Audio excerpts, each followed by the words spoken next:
अंबाला में उपचुनाव टलने की है संभावना।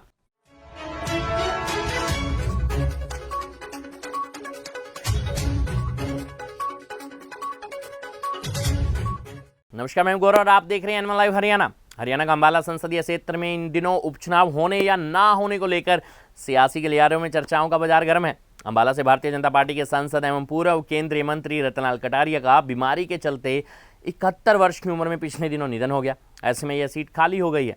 पिछली बार इस सीट पर सामान्य लोकसभा चुनाव के साथ 13 मई 2019 को चुनाव हुआ था और भाजपा की टिकट पर रतनलाल कटारिया ने 7,46,000 वोट लेते हुए कांग्रेस प्रत्याशी कुमारी शैलजा को करीब 3,42,000 वोटों के अंतर से पराजित किया था। अब देश में सामान्य चुनाव मई माह में प्रस्तावित है। किसी भी सीट के खाली हो जाने पर वहां 6 माह की अवधि में उपचुनाव कराया जाता है। अगर सामान्य चुनाव को समय 6 माह और 1 वर्ष के बीच हो तो विशेष अधिकारों के अंतर्गत उपचुनाव को टाला जा सकता है। पूर्व में भी ऐसे हो चुका है। 1995 में अंबाला के तत्कालीन सांसद राम प्रकाश का निधन हो गया था। सामान्य चुनावों को करीब 10 माह का समय होने के चलते भारतीय चुनाव आयोग ने उपचुनाव को टाल दिया था। गौरतलब है कि हरियाणा में 1967 से 2019 तक 14 संसदीय आम चुनाव हुए हैं, तो प्रदेश के 56 वर्षों के संसदीय इतिहास में 6 उपचुनाव भी हुए हैं। प्रदेश का पहला संसदीय उपचुनाव 1978 में करनाल सीट पर हुआ। इस दौरान जहां 2 उपचुनाव तत्कालीन संसद के निधन की वजह से हुए, वहीं कई मौकों पर संसद के मुख्यमंत्री व राज्यपाल बनने के बाद भी उपचुनाव की नौबत आई। गौरतलब है कि वर्ष 1978 में करनाल में पहला उपचुनाव हुआ था। तब करनाल से सांसद भगवत दयाल शर्मा को मध्य प्रदेश का राज्यपाल बना दिया गया था। उसके बाद रिक्त हुई करनाल संसदीय सीट पर हुए उपचुनाव में जनता पार्टी के महेंद्र सिंह लाठर ने 1.85 लाख वोट हासिल करते हुए कांग्रेस के चिरंजी लाल शर्मा को करीब 18,000 वोटों से हराया था। इसके बाद साल 1987 में भिवानी एवं रोहतक 2 सीटों पर उपचुनाव हुआ।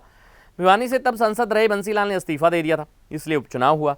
भिवानी से लोकदल से रिटायर्ड IAS राम नारायण सिंह ने 3.12 लाख वोट हासिल करते हुए कांग्रेस के उम्मीदवार दयानंद को 89,000 वोटों से पराजित किया। 1987 में ही रोहतक में तत्कालीन सांसद हरद्वारी लाल के इस्तीफे देने के बाद उपचुनाव हुआ। इस उपचुनाव में लोकदल से उम्मीदवार रहे हरद्वारी लाल ने कांग्रेस के शेर सिंह को करीब 97,000 वोटों से हराया था। इसी तरह से साल 1988 में फरीदाबाद से सांसद रहीम खान की मौत के बाद उपचुनाव हुआ, जिसमें लोकदल उम्मीदवार खुर्शीद अहमद ने कांग्रेस के JP नागर को करीब 92,000 वोटों से पराजित किया।